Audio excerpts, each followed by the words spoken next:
Let's cross live now to London, where Theresa May, Prime Minister, is about to make a statement.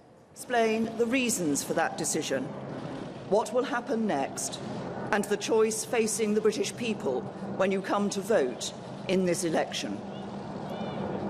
Last summer, after the country voted to leave the European Union, Britain needed certainty, stability, and strong leadership. And since I became Prime Minister, the government has delivered precisely that. Despite predictions of immediate financial and economic danger, since the referendum we have seen consumer confidence remain high, record numbers of jobs, and economic growth that has exceeded all expectations. We have also delivered on the mandate that we were handed by the referendum result.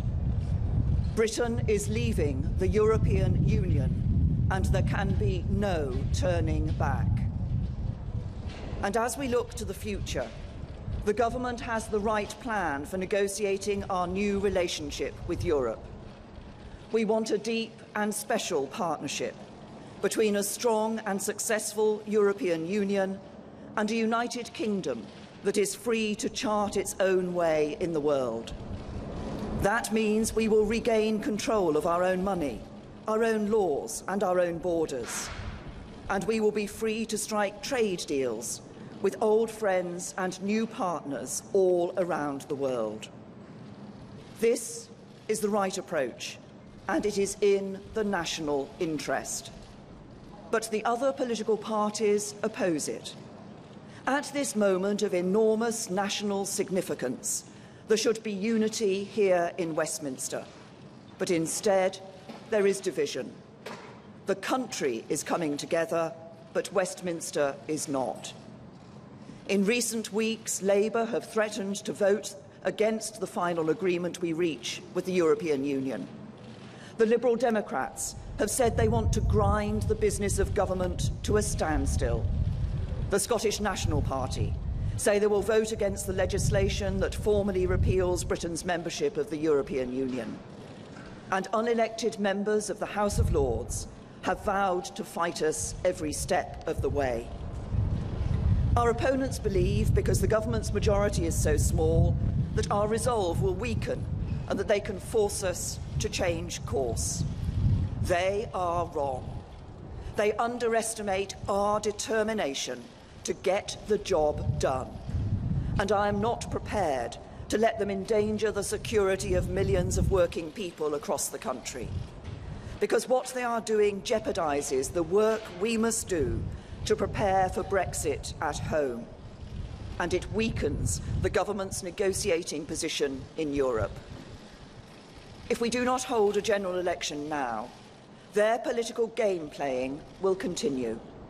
And the negotiations with the European Union will reach their most difficult stage in the run-up to the next scheduled election. Division in Westminster will risk our ability to make a success of Brexit, and it will cause damaging uncertainty and instability to the country.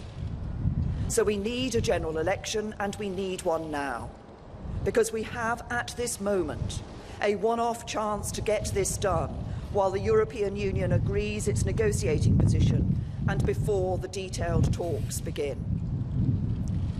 I have only recently and reluctantly come to this conclusion. Since I became Prime Minister, I have said that there should be no election until 2020. But now I have concluded that the only way to guarantee certainty and stability for the years ahead is to hold this election and seek your support for the decisions I must take. And so tomorrow, I will move a motion in the House of Commons calling for a general election to be held on the 8th of June. That motion, as set out by the Fixed Term Parliament Act, will require a two-thirds majority of the House of Commons. So I have a simple challenge to the opposition parties. You have criticised the government's vision for Brexit. You have challenged our objectives. You have threatened to block the legislation we put before Parliament. This is your moment to show you mean it, to show you are not opposing the government for the sake of it, to show that you do not treat politics as a game. Let us tomorrow vote for an election. Let us put forward our plans for Brexit and our alternative programmes for government, and then let the people decide. And the decision facing the country will be all about leadership. It will be a choice between strong and stable leadership in the national interest, with me as your Prime Minister, or weak and unstable coalition government led by Jeremy Corbyn, propped up by the Liberal Democrats who want to reopen the divisions of the referendum, and Nicola Sturgeon and the SNP. Every vote for the Conservatives will make it harder for opposition politicians who want to stop me from getting the job done. Every vote for the Conservatives will make me stronger when I negotiate for Britain with the Prime Ministers, Presidents and Chancellors of the European Union. Every vote for the Conservatives will mean we can stick to our plan for a stronger Britain and take the right long-term decisions for a more secure future. It was with reluctance that I decided the country needs this election, but it is with strong conviction that I say it is necessary to secure the strong and stable leadership the country needs to see us through Brexit and beyond. So tomorrow, let the House of Commons vote for an election. Let everybody put forward their proposals for Brexit and their programmes for government. And let us remove the risk of uncertainty and instability and continue to give the country the strong and stable leadership it demands.